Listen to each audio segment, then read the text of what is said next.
Bien, buenas noches, hermanos.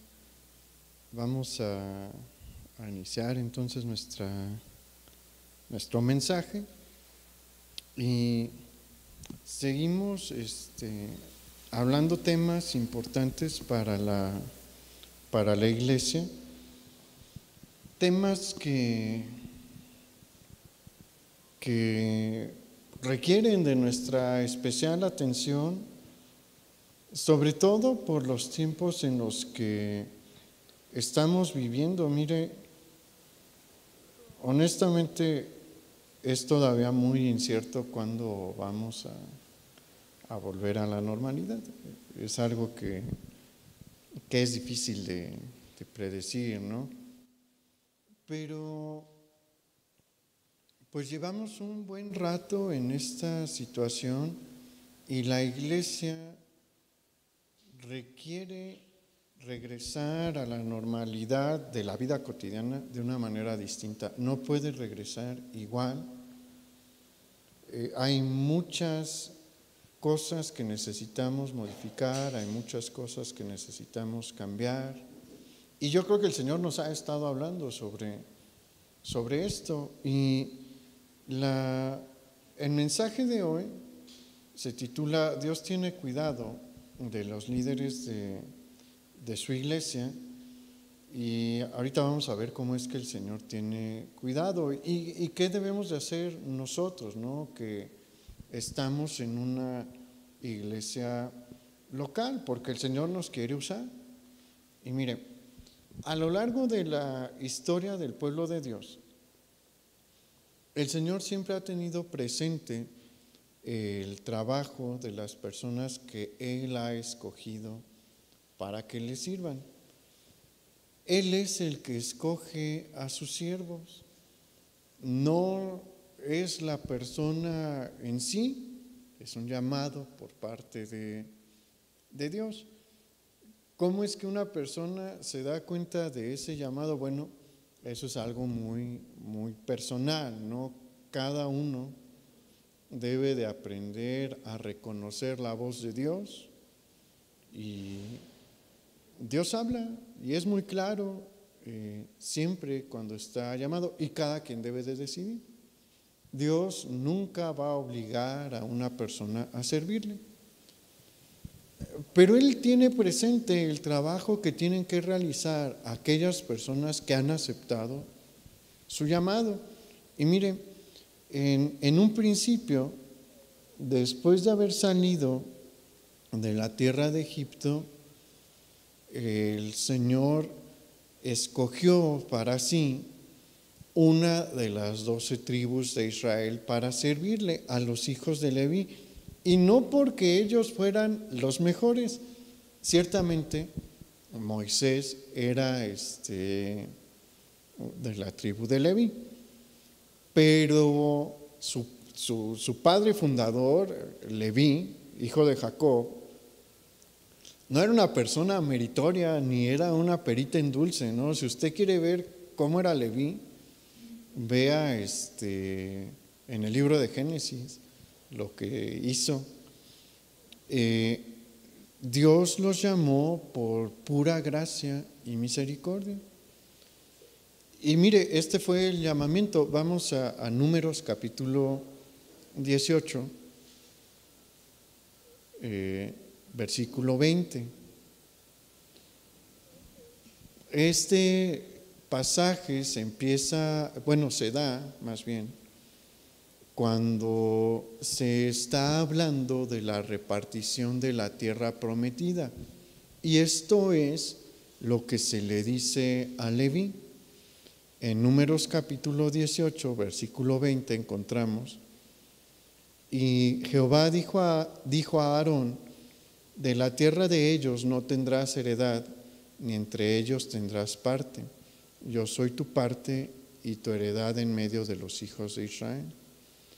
Vamos a saltarnos unos libros más adelante. Esto es la palabra dada específicamente a la familia de Aarón, que iba miembro también de la tribu de Leví, y ellos iban a utilizar el sacerdocio, iban a ejercer el sacerdocio.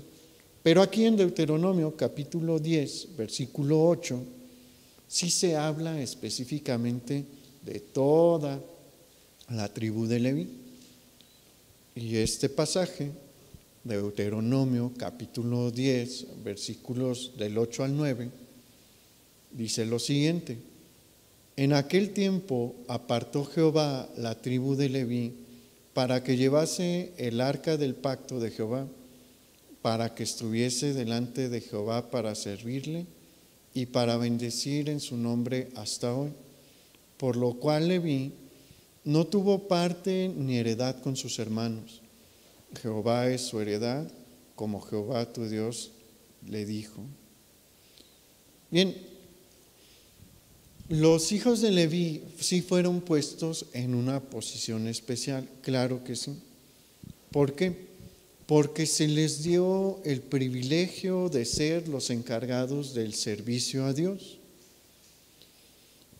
Todo el servicio a Dios, y el servicio a Dios en este tiempo y en la actualidad era muy complejo, porque sí es muy complejo, no crea que es muy sencillo, pero el servicio en el tiempo del Antiguo Testamento era muy, muy, muy complejo, porque ellos tenían que ver todo lo relativo a la operación del tabernáculo de reunión y después del templo. Y si quiere ver su complejidad en la ley de Moisés, hay capítulos enteros que se dedican a todas las especificaciones de cómo es el servicio en el tabernáculo.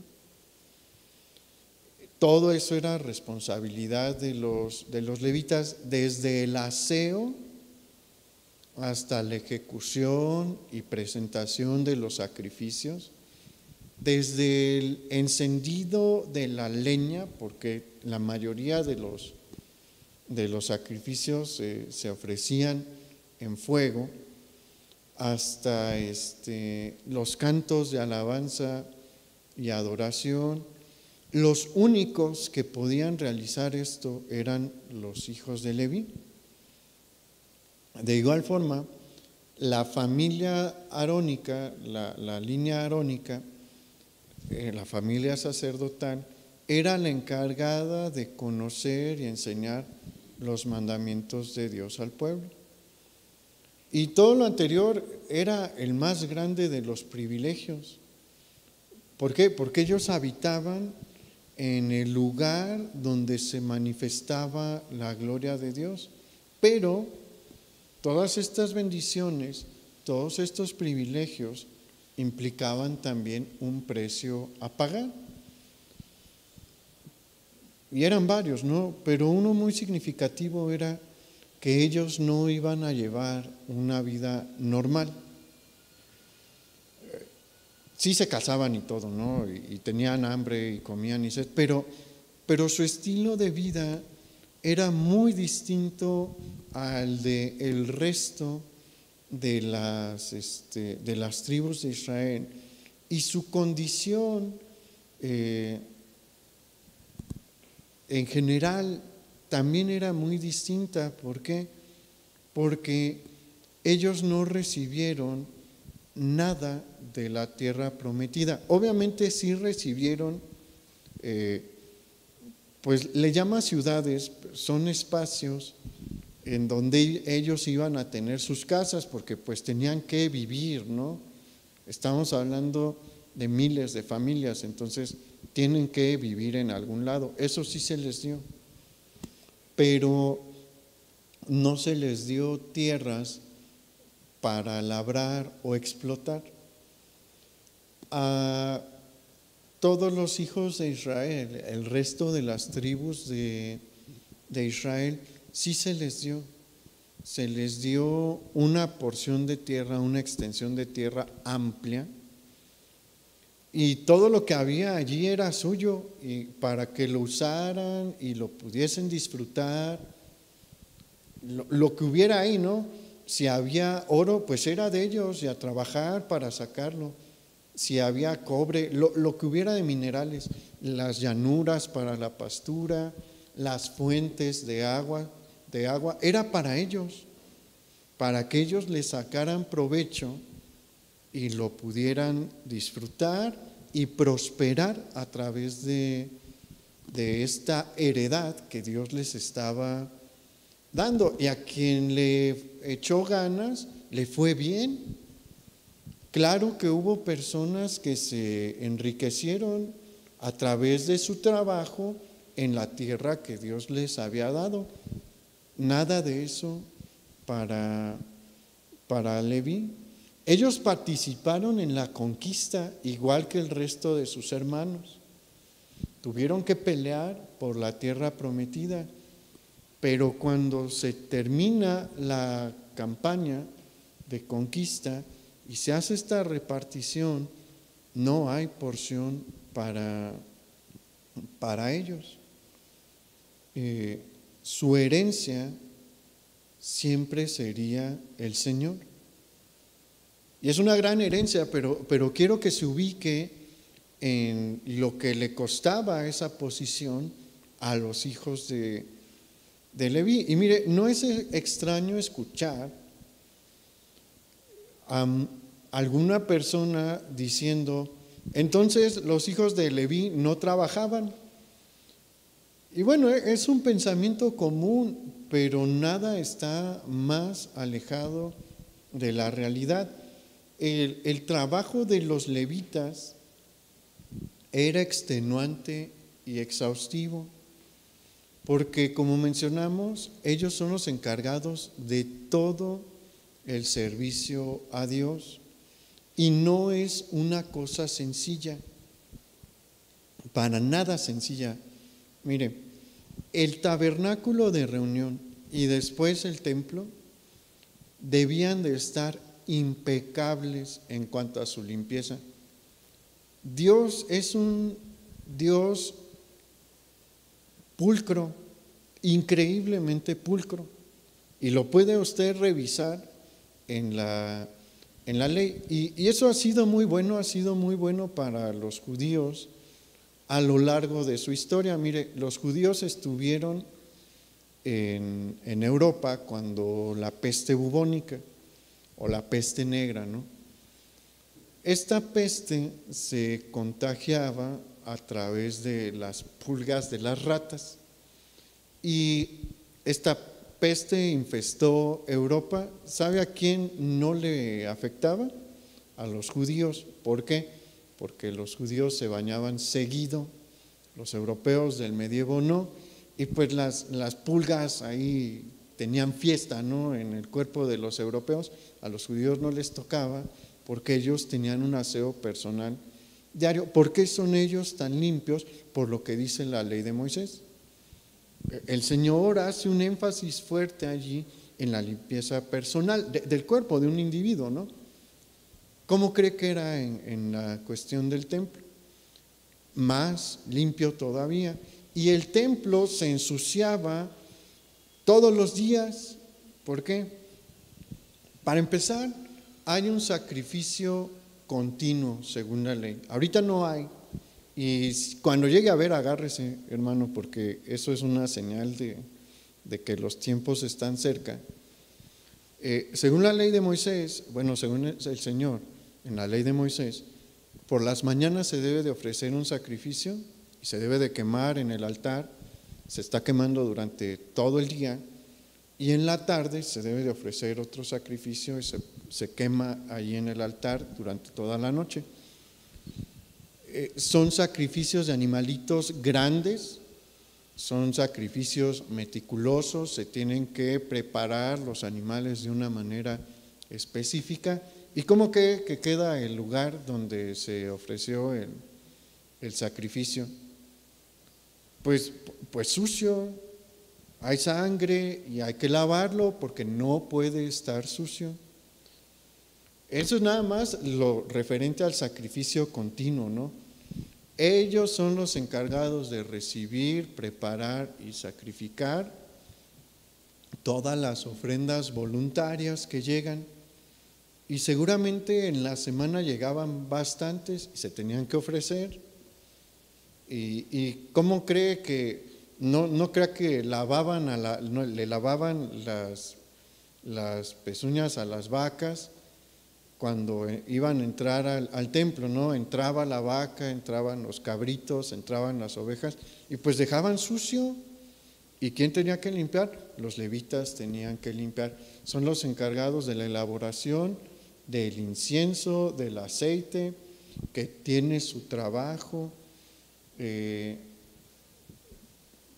un trabajo constante. Ellos no descansaban. El día de reposo, toda la nación de Israel tenía que descansar. Los sacerdotes no. Los sacerdotes por lo menos tenían que hacer el sacrificio de la mañana y de la tarde. Es decir, trabajo los 365 días del año para todos los levitas. Todos tienen que trabajar constantemente. Y a esto hay que sumarle que ellos están encargados también de enseñarle la palabra de Dios al pueblo. Eso implica algo. Tienen que aprender a leer y escribir. La mayoría de las personas en la antigüedad no saben leer y escribir. Hay lugares, por ejemplo en Roma y en Grecia, solamente el 3% de la población sabe leer y escribir. Acá tienen que tener una noción todos. ¿Por qué? Porque tienen contacto con la ley de Moisés. Entonces, no eran vacaciones, pero era un privilegio servir a Dios de esta manera. Ser levita no era sencillo. No era un día de campo y no se la pasaban flojeando. Y mire, de igual manera, el trabajo de los siervos del Señor no es sencillo. Al igual que los hijos de Leví y los hijos de Aarón están a disposición de Dios todos los días del año, prácticamente todos los días del año, a toda hora. Como usted sabe, pues yo crecí siendo hijo de pastor.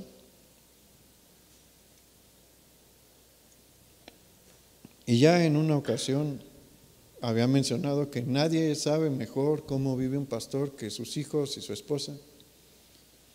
Y yo he visto cómo ha habido ocasiones de llamadas en la madrugada, que hay una emergencia y hay que salir en más de una ocasión. Obviamente no son situaciones agradables las de la madrugada, tienden a ser situaciones graves y hay que ir. Y no es que sea una carga, no, pero, o sea, para que se den una idea de lo que pasa, ¿no?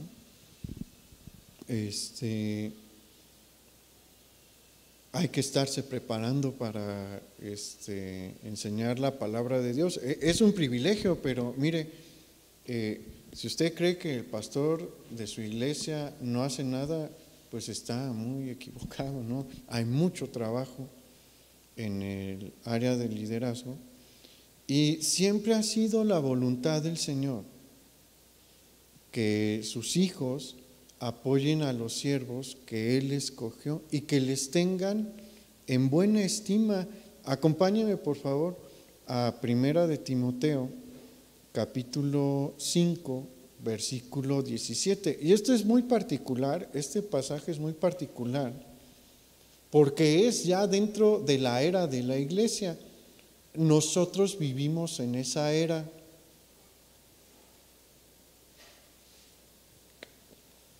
Hay varias divisiones en la historia del pueblo de Dios, es decir, etapas, ¿no?, de la vida del pueblo de Dios. Y nosotros estamos viviendo en la era de la iglesia, en la era de la gracia. Y porque muchos dicen, bueno, el Antiguo Testamento es una cosa, ¿no? Y nosotros creemos que el Antiguo Testamento es igual de válido el día de hoy como lo fue en el pasado, ¿no? Pero, bueno, aquí no hay para dónde moverse porque es un texto del Nuevo Testamento. ¿Y qué dice Primera de Timoteo 5:17? Los ancianos que gobiernan bien sean tenidos por dignos de doble honor, mayormente los que trabajan en predicar y enseñar. Este pasaje ha sido,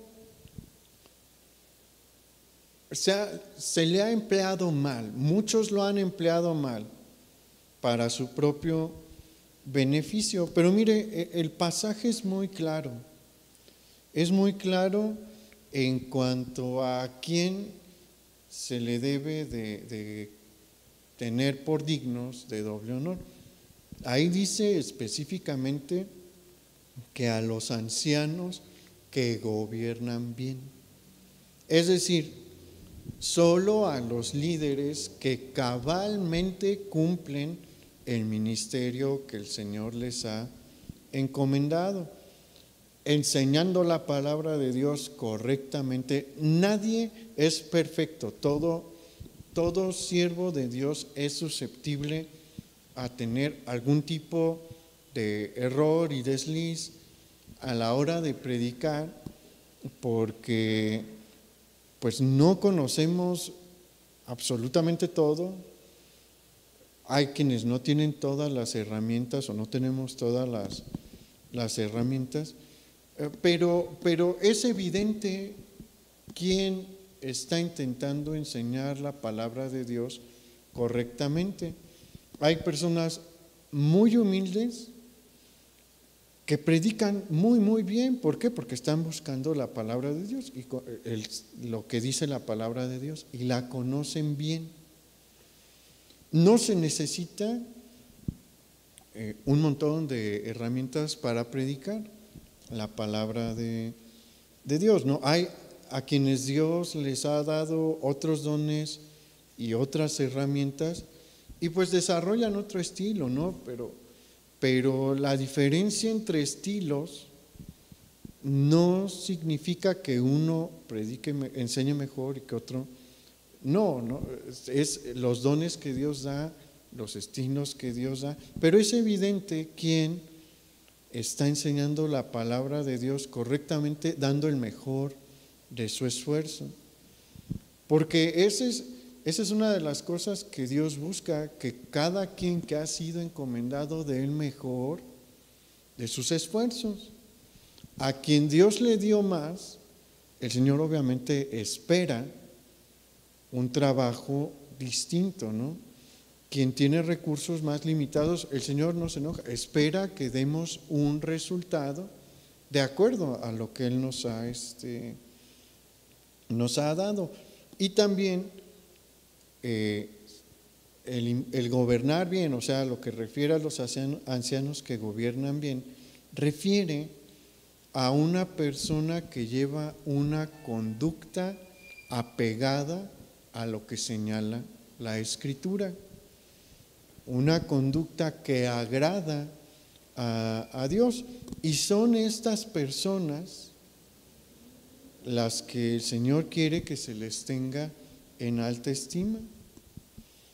Y el Señor ha hecho este énfasis en la manera en la que Él quiere que se trate a los líderes que Él ha escogido, porque el Señor sabe que eso es una bendición para ellos cuando sienten el apoyo de las ovejas. Mire, hay una realidad. Aunque los miembros del pueblo de Dios se olvidasen de aquellos que fueron escogidos por Él para ejercer el ministerio, el Señor nunca se va a olvidar de ellos. Y lo podemos ver a lo largo de la Escritura. Acuérdese de Elías. Toda la nación del reino del norte no lo quería, no se preocupaba por él, muchos lo querían matar. ¿Y quién lo sostuvo? Dios. En todo momento Dios fue el que lo sostuvo, y durante los años de la sequía de una manera sobrenatural, ¿no? Fue Dios. ¿Por qué? Porque Dios no se olvida de sus siervos, pero ¿sabe algo? El Señor lo quiere usar a usted también. ¿Se acuerda?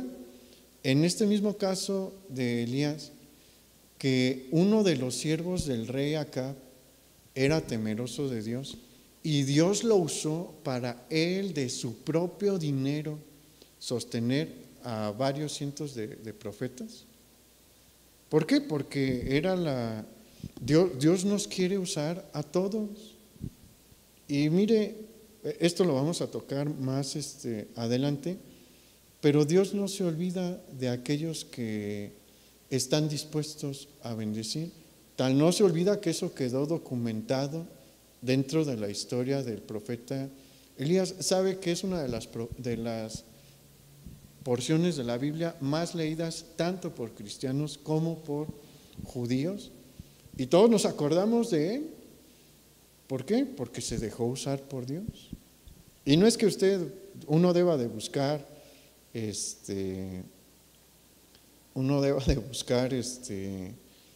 pues el reconocimiento. No, él no buscó en ningún momento el reconocimiento, pero Dios no se olvida de aquello que hacen sus hijos.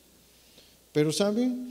Los líderes son muy bendecidos con su apoyo y su ánimo. La mayoría de las personas piensan que los pastores y los líderes están allí únicamente para ayudarles en sus problemas y en sus tiempos difíciles, pero pocos se imaginan cuáles son los problemas por los que ellos pasan y cuáles son las dificultades que ellos enfrentan. Al Señor no se le olvida, y yo se lo puedo decir, Dios es fiel y Dios nunca se olvida de aquel que le sirve, pero también le digo que Dios lo quiere usar a usted. Y mire, probablemente el mejor ejemplo de esto lo vamos a encontrar con el siervo más importante de todo el Antiguo Testamento. Vamos a hablar de Moisés. Ya casi viene el tiempo de la Pascua. No tiene nada que ver con la Pascua esto, ¿no? Pero bueno, Dios inició la Pascua con Moisés, y Moisés realizó una de las tareas más importantes e impresionantes de la historia del pueblo de Dios. ¿En qué consistía esta tarea? En sacar a los hijos de Israel de la opresión de Egipto, que resulta ser en este tiempo el imperio más poderoso que hay. No era una tarea sencilla ni una tarea menor. Y no se acabó ahí su tarea. Otra de sus tareas es darle a los hijos de Israel la ley del pacto, que habrá de regirles por su vida, durante toda su vida como nación.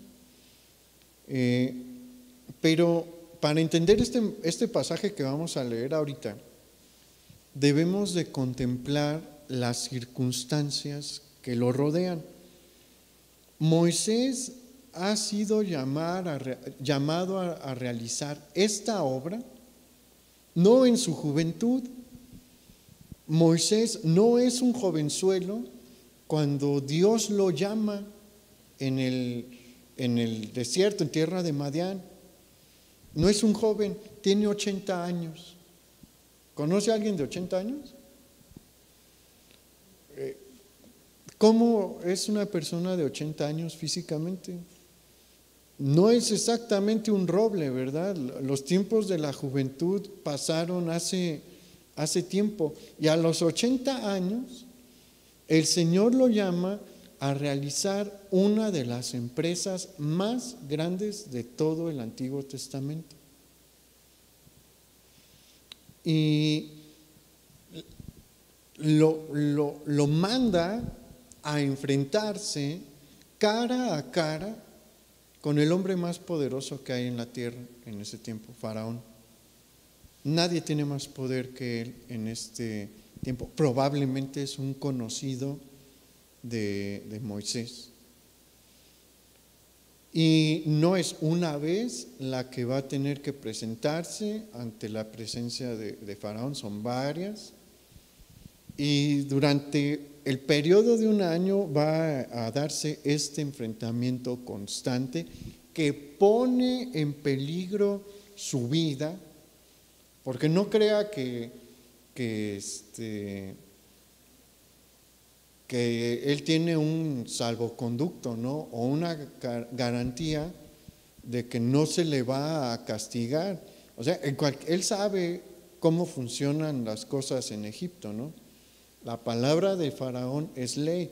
Y si Faraón hubiera dicho, le cortan la cabeza en este instante, alguno de sus guardias va, agarra a Moisés y le corta la cabeza ahí. Moisés sabía perfectamente este modus operandi, pero pues va enviado por Dios, ¿no? Y Dios le protege su vida, pero póngase a pensar, es un señor de 80 años. ¿Usted cree que es una emoción fuerte esta? Que son situaciones de estrés físico, ¿no? Aunque uno esté bien calmado, pues el cuerpo reacciona y Dios lo manda a hacer esto. Y Moisés ve la mano de Dios, el poder de Dios, por eso está tan confiado. Dios le dio, cuando Moisés empieza a dudar, le dice, ok Moisés, ve tu vara y suelta la vara y la vara se convierte en una serpiente y le dice, tómala de la cola y la toma de la cola y se vuelve a convertir en vara. Y pues cuando uno ya empieza a ver eso, uno dice, bueno, Dios está conmigo, ¿no? Y tiene un gran poder. Y le dice, hey Moisés, espérate, mete tu mano en tu regazo, sácala y la mano está llena de lepra. Obviamente Moisés se asusta y le dice, vuélvela a meter, mete la mano nuevamente y la mano está completamente sana, ¿no?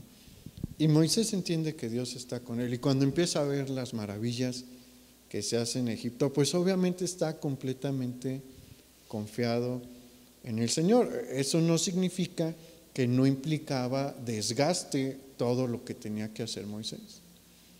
Y después del Éxodo, la tarea no es sencilla. Moisés tiene la responsabilidad de ir al frente de un pueblo increíblemente numeroso.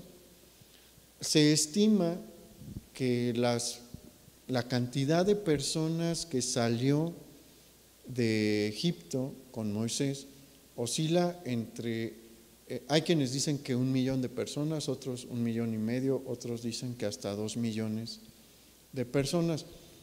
¿Usted cree que es fácil? No, estar al frente de tantas personas es complicado. Y cruzan el Mar Rojo y camino al monte Sinaí sucede lo siguiente. Acompáñeme por favor a Éxodo capítulo 17, versículo 8.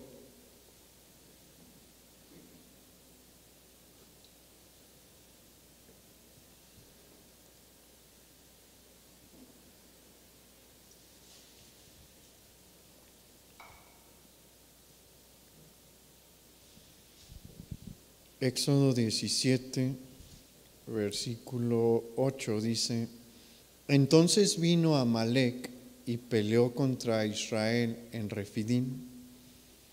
Y dijo Moisés a Josué, escógenos varones y sal a pelear contra Amalec. Mañana yo estaré sobre la cumbre del collado y la vara de Dios en mi mano. E hizo Josué como le dijo Moisés, peleando contra Amalec, y Moisés y Aarón y Hur subieron a la cumbre del collado. Y sucedía que cuando alzaba Moisés su mano, Israel prevalecía, mas cuando él bajaba la mano, prevalecía Amalec, y las manos de Moisés se cansaban. ¿Qué está pasando aquí? Los amalecitas no son cualquier pueblo. Los amalecitas son una nación nómada. Ellos no tienen ciudades fijas.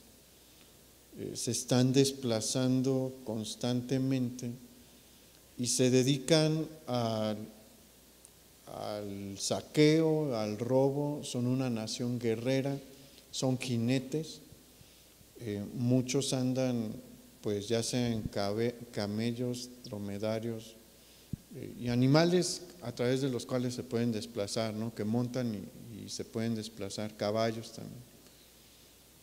Y se dedican a este tipo de guerrillas, son temidos y muy probablemente les llegó en algún momento el rumor de lo que estaba pasando en Egipto y pues ven que hay una oportunidad allí y se empiezan a desplazar hacia Egipto.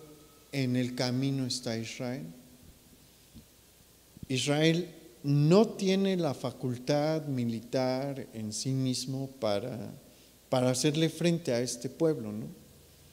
Ellos eran esclavos, llevaban unos días atrás, todavía estaban en la esclavitud.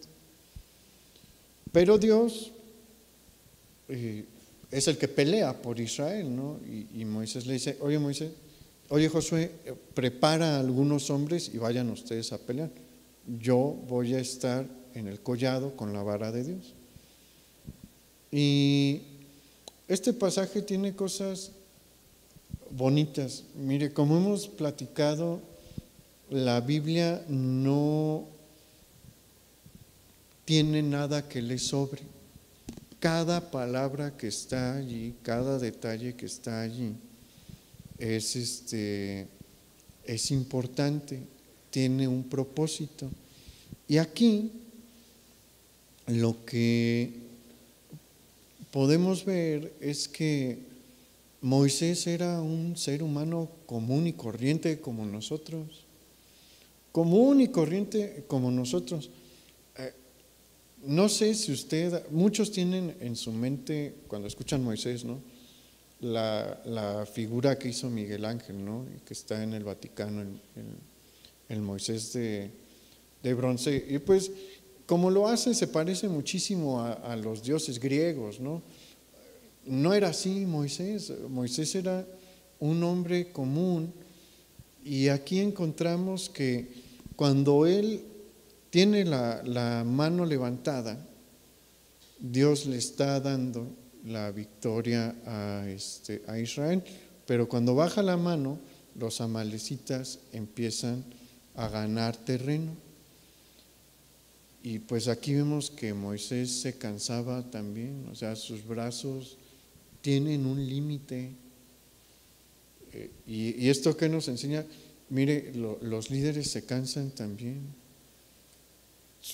Tienen un cuerpo como el suyo y se enferma, se desgasta, les da sueño también.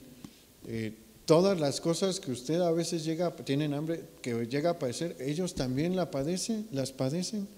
Y aquí lo vemos en Moisés, ¿no? No era un inmortal, no era un ser extraordinario, se cansaba. Pero mire lo que sucede. Vamos a seguir leyendo ahí en el versículo 12. Por lo que tomaron una piedra y la pusieron debajo de él y se sentó sobre ella. Y Aarón y Hur sostenían sus manos, el uno de un lado y el otro de otro. Así hubo en sus manos firmeza hasta que se puso el sol. Y Josué deshizo a Amalec y a su pueblo a filo de espada. El Señor usó a Aarón y a Hur para sostener los brazos de Moisés cuando él ya no podía con ellos. Era un señor de 80 años, obviamente pues muy sano porque vivió otros 40 años aparte, pero no estaba en el auge de su vida física. Mire, si usted va al gimnasio, una persona promedio que vaya al gimnasio y se ponga a hacer ejercicios de hombro con un peso promedio, no va a durar un buen rato. No va a durar mucho, ¿por qué? Porque se necesita hacer un ejercicio constante, ¿no? Para levantar cierto peso, ¿no? Aunque sea la vara que tenía Moisés, levántela en esta posición 5 minutos, no los va a durar. Se lo puedo asegurar, si no hace ejercicio, no los va a durar. Y bueno, Moisés era un hombre ya de 80 años y algo muy bonito aquí es ver el corazón de Aarón y de Hur. Moisés nunca les dijo, estoy cansado. Ellos vieron. Ellos se dieron cuenta de que Moisés ya no podía. Y ellos le llevan una piedra en la cual se pudiese sentar y ellos cargan el peso de la vara para que él mantenga sus brazos levantados. Y así Dios le concede la victoria a Israel.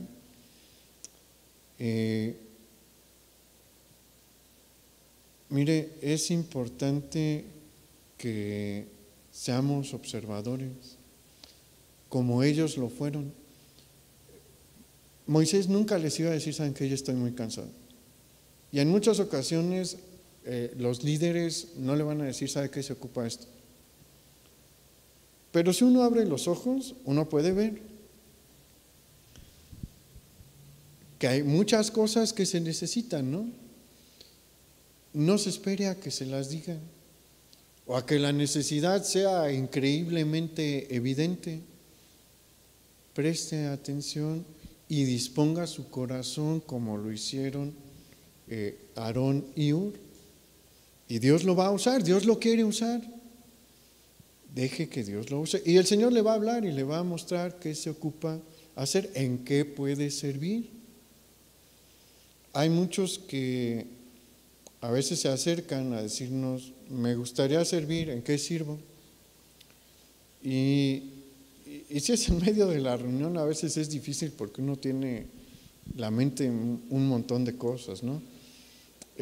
Pero si usted quiere servir de verdad, pregúntele al Señor, ¿en qué, Señor, crees que podría servir? Y el Señor le va a mostrar qué se ocupa. El Señor le va a mostrar qué se ocupa y lo va a usar. Déjese usar. Mire, por increíble que parezca, el ministerio de Moisés fue constantemente atacado y criticado. En muchas ocasiones murmuraron en su contra, pero el Señor siempre cuidó de él. Y hay una rebelión en particular en el ministerio de Moisés que nos muestra la manera en la que el Señor le guardó. Acompáñenme rápidamente a Números capítulo 16.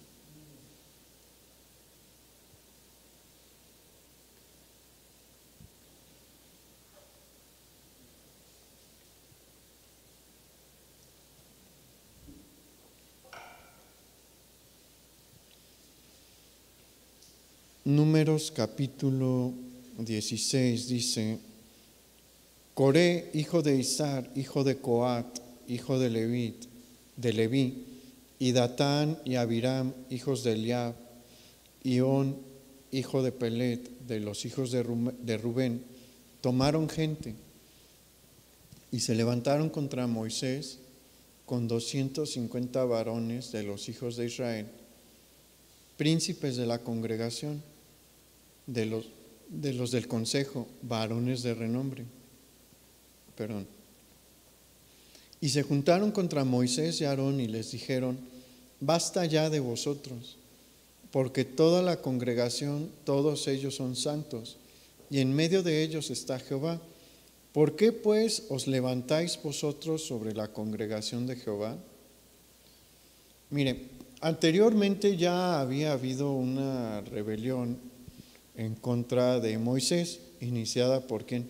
Por Miriam y por Aarón, hermanos de Moisés. Y el Señor hirió con lepra a Miriam. para que vieran que el elegido era Moisés. Él había elegido también a Aarón, le había dado un lugar importante a Miriam, pero no los había llamado como a Moisés.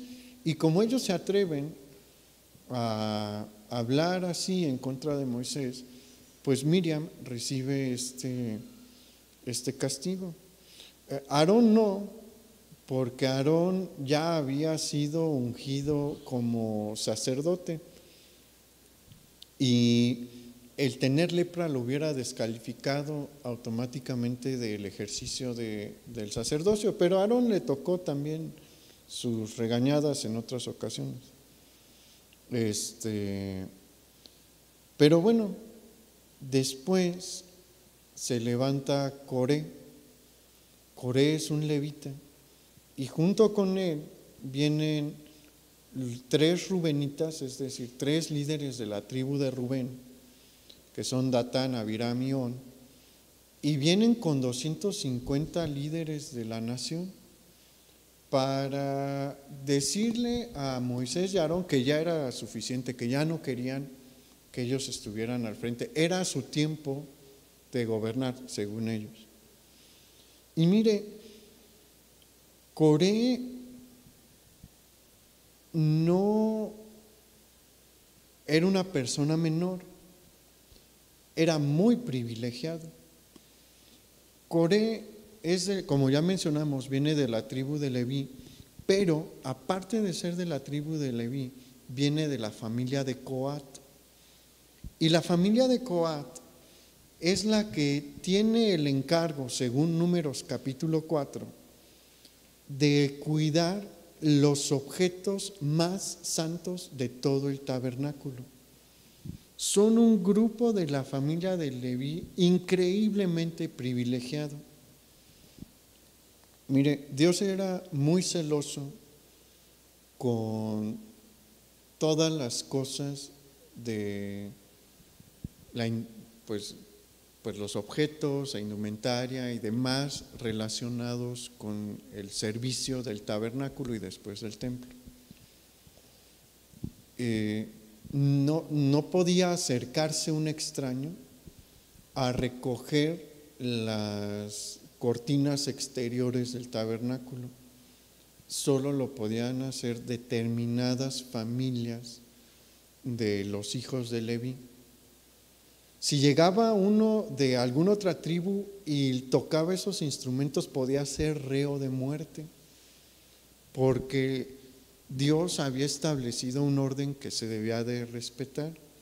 De entre los hijos de los mismos hijos de Leví, no podían extenderse a hacer tareas que no les correspondían. Y tocar los instrumentos más santos del servicio de Dios no lo podía hacer cualquiera, solo la familia de Coat. ¿Sería un privilegio ser miembro de la familia de Coat? Claro que sí. Ellos tienen contacto con las cosas más sagradas de todo Israel. Y Coré es de esta familia. Pero ¿sabe? Para él no fue suficiente este privilegio que Dios le dio. Él quería ser sacerdote como Aarón. No por el servicio a Dios, sino por la posición de autoridad y de poder que ante sus ojos representaba. Esa es una de las cosas más peligrosas que se pueden desarrollar en las personas que pretenden servir. Cuando ven el ministerio como un lugar de autoridad y de poder. Quien hace eso tiene el mismo espíritu de Coré y es un espíritu que Dios rechaza. Y aquí vamos a ver cómo lo rechaza. Por otro lado, los rubenitas desean el liderazgo material. Coré quiere el liderazgo espiritual, entre comillas. Y los rubenitas quieren el liderazgo espiritual. En realidad el que tiene tanto el liderazgo material y espiritual en este momento es Moisés, él tiene los dos. Aarón es el sumo sacerdote, pero el guía espiritual de la nación es Moisés. Y el guía en todos los aspectos materiales también es Moisés. Los rubenitas quieren el aspecto material. Ellos quieren decir hacia dónde vamos y cuándo vamos y demás, ¿no? La excusa de ellos la vamos a encontrar ahí más adelante en Números 16, en este mismo capítulo. Ellos le van a reclamar a Moisés que no los introdujo en la tierra prometida. Esta rebelión se da durante el periodo de los 40 años que están vagando en el desierto. Y es una queja basada en una mentira, porque no fue Moisés, de ninguna manera fue Moisés el que puso las trabas para que ellos entraran a la tierra prometida. Fueron ellos mismos. Porque se acuerda que solo Josué y Caleb son los que a todo el pueblo le dijeron: vamos a entrar porque Dios está con nosotros y nos los vamos a comer como si fueran pan. El líder, el espía enviado de la tribu de Rubén y de todas las otras 12 tribus, regresaron y dijeron: no hay que entrar porque nos van a destruir. ¿Y qué hizo el resto del pueblo? Probablemente ellos ahí incluidos, los 3 rubenitas, dijeron: no vamos a entrar. ¿Y qué les dijo Dios? Ok, no quieren entrar, no van a entrar. No fue culpa de Moisés, fue culpa de la elección popular. Moisés les dijo, les llamó la atención: vamos a entrar, no seamos desobedientes a Dios. Al pueblo no le interesó ni lo que dijo Josué, ni lo que dijo Caleb, ni lo que dijo Moisés. Pero bueno, las personas ambiciosas de poder pues no titubean en mentir, ¿no? Nosotros lo conocemos por experiencia propia, ¿no? En nuestro país, ¿cómo son nuestros políticos? ¿A poco les duele el montón de mentiras que nos dicen constantemente? No. ¿Por qué? Porque ellos quieren el poder y están dispuestos a decirnos lo que sea con tal de hacerse del poder.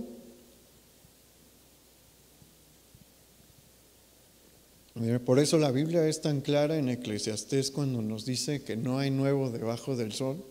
Nada nuevo hay en el corazón del hombre. Mire, Moisés legítimamente hubiera podido discutir con ellos y recordarles todo lo que Dios había obrado a través de él, pero esa no fue su reacción. ¿Se acuerda que hace 2 domingos nos predicaron sobre la mansedumbre? Y cómo después de Jesús la Escritura señala que el más manso de todos los hombres había sido Moisés. Póngase a pensar, o sea, Moisés sí tenía credenciales para empezar a decirles: hey, ¿quién lo sacó de Egipto? ¿Quién fue con Faraón? ¿A quién usó Dios para dividir el Mar Rojo? ¿A quién le dieron las tablas de la ley? Pues a mí, ¿no? Entonces ya dejen de andar de rebeldes y ajustense. Pero eso no fue lo que hizo Moisés. ¿Por qué? Porque Moisés sabía que quien estaba peleando la batalla por él era Dios y quien le había llamado era Dios. Y por eso vea lo que pasó aquí en el versículo 4. Cuando oyó esto Moisés, se postró sobre su rostro y habló a Coré y a todo su séquito diciendo: mañana mostrará Jehová quién es suyo y quién es santo, y hará que se acerque a él. Al que él escogiere, él lo acercará así. Haced esto: tomaos incensarios, Coré y todo su séquito, y poned fuego en ellos, y poned en ellos incienso delante de Jehová mañana. Y el varón a quien Jehová escogiere, aquel será el santo. Esto os baste, hijos de Leví. Moisés simplemente inclinó su rostro en el suelo y puso todo en manos de Dios. Y la relación de Moisés con Dios a mí siempre me ha conmovido. Es el único hombre que ha hablado con Dios como quien habla cara a cara. Él hablaba y Dios le contestaba. Y aquí no se nos dice, ¿no? Pero quien le da esta instrucción para decirle a Moisés es Dios. Y no sé, yo creo que los únicos que han tenido la oportunidad de hablar así directamente con Dios fueron los que convivieron con Jesús, pero porque Jesús era Dios, ¿no? Y bueno, ellos estaban, yo creo que no se daban cuenta en el momento, ¿no? De los discípulos de lo que pasaba, pero ellos platicaron con Dios frente a frente, ¿no? Pero en el Antiguo Testamento nadie como Moisés. Nadie como Moisés. Nadie ha hablado, después de ese tiempo de los discípulos, nadie ha hablado con Dios como Moisés. Y el Señor le da una respuesta. Y sabe, en este pasaje se ve también el corazón manso de Moisés, porque todavía intenta dialogar con Coré, hacerle ver que está mal, a ver si se arrepiente. Y Coré fue terco y no le hizo caso. Intentó dialogar con los rubenitas, los mandó llamar. Y estos fueron todavía más tercos porque ni siquiera se pararon en la tienda donde estaba Moisés. Le dijeron, no vamos, ¿sabes qué? No vamos a ir a verte. Con otras palabras, ¿no? Pero Moisés no deseaba su mal. Él sabía, porque más adelante les dice, muy mal habéis hecho, hijos de Leví, muy mal hacéis, hijos de Leví, porque Moisés sabía lo que iba a pasar. Sabía que nada bueno le iba a suceder a estas personas por este corazón rebelde que traen, e intenta convencerlos, dialogar, pero su corazón está cerrado, ¿no? Y fíjese lo que sucede. Fíjese cómo Moisés sabía que Dios lo iba a defender, y vea la manera en la que lo defendió. Ahí en el versículo 28, en Números capítulo 16. Y dijo Moisés, en esto conoceréis que Jehová me ha enviado para que hiciese todas estas cosas, y que no las hiciese de mi propia voluntad. ¿Moisés estaba buscando el poder? No. ¿Moisés estaba buscando el reconocimiento? No. ¿A quién le dio la gloria a Dios? ¿A quién le dio Moisés la gloria por todo lo que había sucedido en el pasado? A Dios. Él les dice, yo no hice esto, ¿no? Yo ni me imaginaba, no era de mi voluntad. Yo estaba entre las ovejas. Fue la voluntad de Dios. Esto no se ha hecho por mi propia voluntad. Y bueno, sigamos en el versículo 29. Si como mueren todos los hombres murieren estos, o si ellos al ser visitados siguen la suerte de todos los hombres, Jehová no me envió. Mas si Jehová hiciere algo nuevo, y la tierra abriere su boca y los tragare con todas sus cosas, y descendieren vivos al Seol, entonces conoceréis que estos hombres irritaron a Jehová. Y aconteció que cuando cesó él de hablar todas estas palabras, se abrió la tierra que estaba debajo de ellos, abrió la tierra su boca y los tragó a ellos, a sus casas, a todos los hombres de Coré y a todos sus bienes, y ellos con todo lo que tenían descendieron vivos al Seol, y los cubrió la tierra, y perecieron de en medio de la congregación.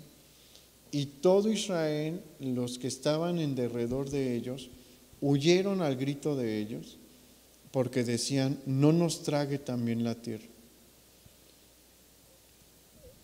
Ya había habido en el pasado castigos de muerte enviados por Dios por la terquedad y la necedad de los israelitas. Como vimos, creo que fue la semana pasada, los levitas mataron a varios miles como castigo de Dios por la edificación del becerro de oro. Y bueno, Dios ha mostrado ya varios castigos, ¿no?, para los israelitas. Y Moisés les dice: si ellos mueren de manera natural o de una manera que ya hemos visto, Dios no me envió. Si Dios hace algo nuevo, van a ver que Dios me envió. Y Dios hace un milagro, ha de haber sido terrorífico verlo, pero no, por lo menos las tiendas de los rubenitas y la de Coré y los seguidores de Coré no estaban juntas. ¿Por qué? Porque el campamento de Israel tiene un orden. Cada tribu de Israel tiene una posición. No se pueden, no es que pues aquí me gusta a mí, ¿no? No se podía. La tribu de Rubén tiene un lugar, la tribu de Judá tiene un lugar. Todos están alrededor del tabernáculo de reunión, pero son 3 tribus por cada punto cardinal. Es decir, 3 al norte, 3 al sur, 3 al este y 3 al oeste. Okay. La tribu de Leví y la de Judá y la de Rubén no están juntas.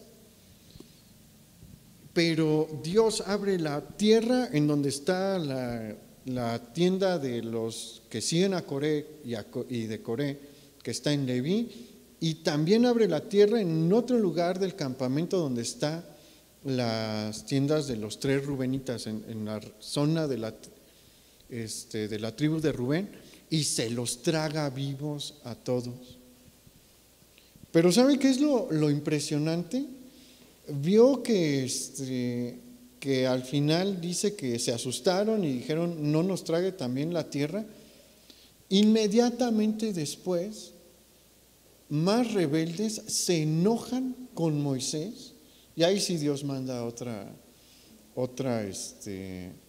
plaga, y mueren 14,000 por esta plaga.